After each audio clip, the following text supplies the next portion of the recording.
একঘেয়েমি নাস্তা সবার সব দিন পছন্দ হয় না। আমরা একঘেয়েমি নাস্তা খেতে খেতে বোরিং হয়ে যাই। সবসময় তেল মশলা দিয়েই আমরা সকালের নাস্তা বা বিকালের নাস্তা রেডি করি। কিন্তু আজকে সামান্য ঘরে থাকা এক বাটি চাল দিয়ে, ভাঙা চাল হোক বা ভালো চাল হোক, যেকোনো এক বাটি চাল দিয়ে কিন্তু আমরা তৈরি করে নিতে পারি একটা হেলদি রেসিপি। তেল মশলা ছাড়াই একদম সহজভাবে আর সহজ পদ্ধতিতে। আর দেখাবো যে রেসিপিটা, সেই রেসিপির মধ্যে যে কটা ইনগ্রিডিয়েন্টস লাগবে প্রত্যেকটাই কিন্তু আমাদের হাতের কাছে থেকে যায়। সেজন্য স্কিপ না করে সম্পূর্ণটা দেখার অনুরোধ রইল। আর আপনারা দেখছেন সিমতাজ কিচেন। সিমতাজ কিচেনের সহজ রেসিপিগুলো কেমন লাগছে অবশ্যই কমেন্ট করতে কিন্তু একদমই ভুলবেন না। তাহলে চলুন রান্নাটা শেয়ার করা যাক। তো প্রথমে আমি এখানে এই গ্লাসটা নিয়েছি। এই গ্লাস মেপে 1 গ্লাস আমি এখানে চাল নিয়েছি। আপনাদের হাতের কাছে ছোট বাটি সবারই হাতের কাছে থাকে, সেই ছোট বাটি মেপেও নিতে পারেন বা কাপ মেপেও নিতে পারেন। তো আমার হাতের কাছে কিন্তু সব কিছুই আছে, তো আমি একটা গ্লাস মেপেই নিয়েছি। এখানে চাইলে আপনারা একটা বাটি মেপেও নিতে পারেন। যে কোনো কিছু একটা পরিমাপ করে আমি এখানে প্রায় 200 থেকে 250 গ্রাম চাল নিয়েছি। নিয়ে এটাকে ভালো করে 2বার থেকে 3বার ভালো করে ধুয়ে নিয়েছিলাম। নিয়ে এটা সারা রাত ভিজিয়ে রেখেছিলাম, কারণ নাস্তা এটা আমি সকালে রেডি করব, সেই জন্য রাত্রেই ভিজিয়ে রেখেছিলাম। আপনারা যদি বিকালের দিকে করতে চান সেক্ষেত্রে সকালের দিকে ভিজিয়ে রাখতে পারেন। তো এখন খুব ভালো করে চালটা ভিজে গেছে। এখন আমি এখানে একটা মিক্সি জার নিয়েছি, নিয়ে তার মধ্যে সমস্ত চালটাকেই দিয়ে দিচ্ছি। আর এর মধ্যে খুব একটা জল যাচ্ছে না, সেটা খেয়াল করে বুঝতে পারবেন। তো এখানে যে ওপরে জলটা ছিল সেই জলটাকে ছড়িয়ে নিয়েছি, নিয়ে আমি চালটাকে দিয়ে দিলাম। তো আপনারা যতটা পরিমাণে এই রেসিপিটা তৈরি করতে চান ততটা চাল নিতে পারেন। আর এখানে আমি নিয়েছি টক দই। আর টক দইটা যে গ্লাস মেপে আমি চালটা নিয়েছি সেই গ্লাসের হাফ গ্লাস এখানে টক দই আছে। সবসময় যদি বাটি মেপে নেন সেই বাটির হাফ বাটি টক দই নিতে হবে, বা যদি মেজারিং কাপ ব্যবহার করেন 1 বাটি চালের জন্য হাফ কাপ টক দই। তো দিয়ে একটা স্মুথ পেস্ট রেডি করে নেব। তো পেস্টটা এখনও খুব ভালো স্মুথ হয়নি, সেটা দেখতেই পাচ্ছেন। তো এর মধ্যে এখন দিয়ে দেবো আমি সামান্য অল্প একটু আদা আর 2টো লঙ্কা। আর এখানে বলে রাখি লঙ্কাটা খুব বেশি ঝাল নেই, সেজন্য আমি 2টো লঙ্কা ব্যবহার করেছি।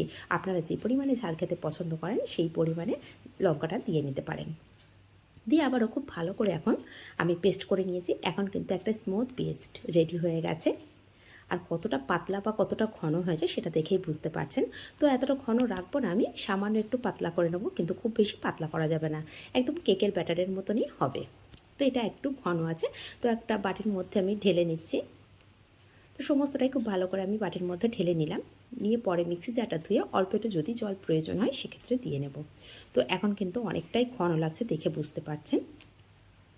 আর এর মধ্যে খুব বেশি উপকরণ লাগে না, সামান্য একটু লবণ দিলাম আর দিয়ে দিলাম হাফ চামচ চিনি।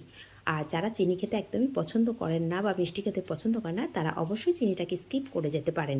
তো এখানে চিনিটা সামান্য দিলে না টেস্টটা খুব ভালো আসে, সেজন্য আমি চিনিটা ব্যবহার করেছি। যারা খেতে পছন্দ করেন না তারা অবশ্যই স্কিপ করে যেতে পারেন। আর এখানে আমি দিয়েছি ছোটো চা চামচে 2 চামচ ময়দা। এখানে আপনারা চাইলে চালের আটা ব্যবহার করতে পারেন বা এখানে সুজিও ব্যবহার করতে পারেন। তো এখানে আমি 2 চামচ ময়দা ব্যবহার করেছি।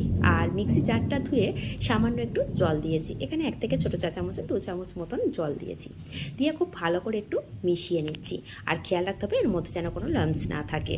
তো এইভাবে খুব ভালো করে মেশানো হয়ে গেছে। আর এখানে একটা ইনোর প্যাকেট নিয়েছি। আর একটা ইনোর প্যাকেটে 1 চামচই ইনো থাকে।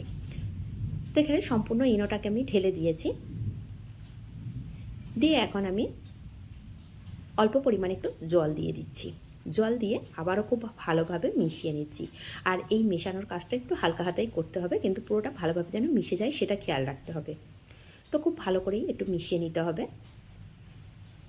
আর এদিকে মেশানোর সময় আমি গ্যাসের উপরে একটা কড়া বসিয়ে দিয়েছি। কড়ার মধ্যে একটা স্ট্যান্ড দিয়েছি আর কিছুটা জল দিয়েছি, দিয়ে সেটাকে ফুটতে দিয়েছি যাতে করে ভালো করে ফুটে যায় জলটা। তো দেখে মেশানোটা আমার কমপ্লিট হয়ে গেছে। আর কতটা পাতলা বা কতটা ঘন হয়েছে সেটা কিন্তু দেখেই বুঝতে পারছেন। পুরো কেকের ব্যাটারের মতন হয়ে গেছে। এদিকে আমি হাতের কাছে থাকা একটা ছোট প্লেট নিয়েছি। একদমই প্লেটটা ছোট, খুব একটা বড় না। সবার হাতের কাছে সব জিনিস কিন্তু থাকে না। অনেকে কেক মোল্ড দিয়েও করতে পারেন, কিন্তু কেক মোল্ড সবার হাতের কাছে থাকে না। তো আমার হাতের কাছে যেগুলো থাকে আমি সেটা দিয়েই বানানোর চেষ্টা করি, কারণ সবার হাতের কাছে সব জিনিসটা থাকে না। যখন যার হাতের কাছে যেটা থাকবে সেটা দিয়েই সহজভাবে যদি বানিয়ে নেওয়া যায় না, সবারই পক্ষে সম্ভব হয় এই রেসিপিগুলো দেখে বানানোর। তো আমার হাতের কাছে এরকম একটা ছোটো স্টিলের বাটি ছিল, সেই বাটিটা নিয়ে নিয়েছি। নিয়ে তার মধ্যে কিছুটা পরিমাণে ব্যাটার দিয়েছি, দিয়ে হালকা হাতে একটু ট্যাপ করে নিচ্ছি। আর এদিকে জলটা দেখুন খুব ভালোভাবে ফুটে গেছে। এখন গ্যাসের ফ্লেমটা আমি মিডিয়াম টু লো করে দেব, দিয়ে এই বাটিটাকে বসিয়ে দেবো, দিয়ে একটা স্টিলের ঢাকনায় দিয়ে দিচ্ছি। তো দেখুন একদম হাতের কাছে থাকা কয়েকটা জিনিস দিয়ে কিন্তু রেসিপিগুলো বানিয়ে নেওয়া যায়। এর জন্য ভালো কোনো কেক মল্ড দরকার নেই, কোনো ভালো করার দরকার নেই।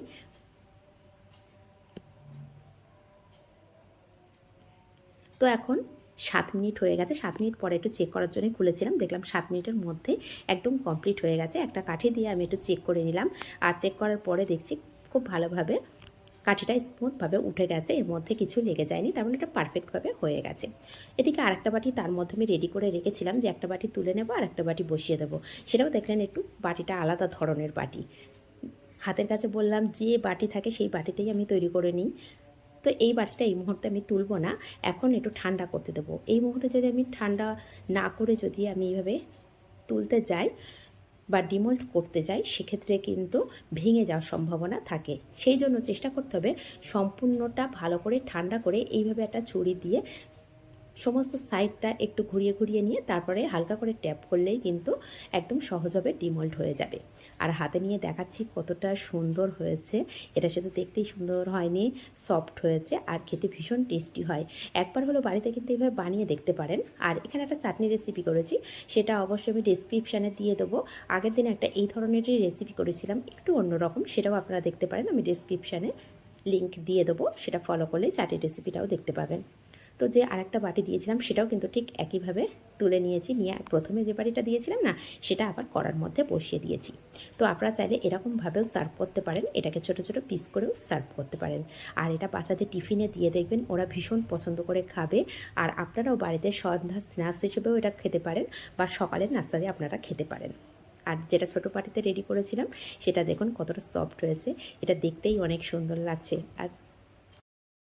আর যে কোনো জিনিস তৈরি করে যদি মনে দিতে স্যাটিসফাই হওয়া যায়, সেই জিনিস কিন্তু খুব আনন্দ লাগে। আমার তো খুব ভালো লাগছে তৈরি করার পরে। তো দেখুন দেখতেও কতটা সুন্দর হয়েছে, লোভনীয় হয়েছে। আর এটা চাটনির সঙ্গে সার্ভ করলে তো ভীষণ পরিমাণে বাচ্চা থেকে বড় সবাই খুব পছন্দ করে খাবে। একবার হলো বাড়িতে এইভাবে বানিয়ে দেখতে পারেন। আর একটা এখানে কেটে পরিবেশন করছি। আর আপনারা দেখছেন সিমতাজ কিচেন। সিমতাজ কিচেনের এই সহজ রেসিপিগুলো যদি একটু হলেও আপনাদের উপকারে আসে বা ভালো লেগে থাকে, প্লিজ তার এই চ্যানেলটাকে সাবস্ক্রাইব করে পাশে থাকা বেল আইকনটি প্রেস করে রাখবেন। যখনই কোনো নিত্য নতুন রেসিপি আপলোড করব সবার আগে পৌঁছে যাবে আপনাদের কাছে। আর রেসিপিগুলো কেমন লাগছে কমেন্ট করতে ভুলবেন না। সহজ রেসিপিগুলো সহজভাবে দেখার জন্য, বানানোর জন্য অন্যকেও একটু শেয়ার করে রাখবেন। দেখুন এখানে আরেকটা সার্ভ করে রেখেছি। আর এখানে চাটনিটা আমি সামান্য একটু তুলে দিয়ে দিচ্ছি, কারণ যে প্লেটটায় রেখেছিলাম প্লেটটা একটু ছোটো হয়ে গেছে, সেই জন্য এই বাটিটা ধরছে না।